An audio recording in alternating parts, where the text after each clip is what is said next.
প্রতিটা রহস্যের পেছনেই থাকে কিছু সত্য আর কিছু ভুল, কিন্তু এমন কিছু জায়গা আছে যেটার রহস্য আজও বিজ্ঞানীরা সম্পূর্ণভাবে উন্মোচন করতে পারেনি। জায়গাটা হচ্ছে পৃথিবীর সবথেকে ভয়ানক ট্রায়াঙ্গেল, বারমুডা ট্রায়াঙ্গেল। এই এলাকার ভিতর দিয়ে যে জাহাজ গেছে তার অনেকগুলোই আর কখনো ফিরে আসেনি। বিমানগুলো আকাশের সাথে মিলিয়ে গেছে, যেন কোনো অদৃশ্য শক্তি তাদেরকে গ্রাস করেছে। ডিসেম্বর 1945।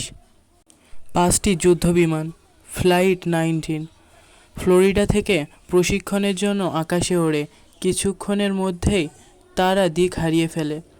রেডিও কন্ট্যাক্ট চলে যায়।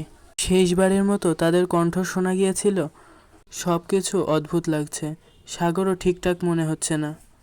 তারপর তারা আর কখনোই ফিরে আসেনি। কিন্তু প্রশ্ন হলো কেন? এর পেছনে কী কারণ হতে পারে? এটা কি কোনো প্রাকৃতিক ঘটনা, নাকি ভিনগ্রহীদের কোনো ষড়যন্ত্র?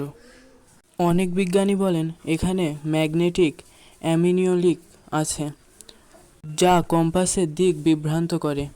আবার কেউ বলেন এটা হলো মিথেন গ্যাস ব্লাইটের ফল।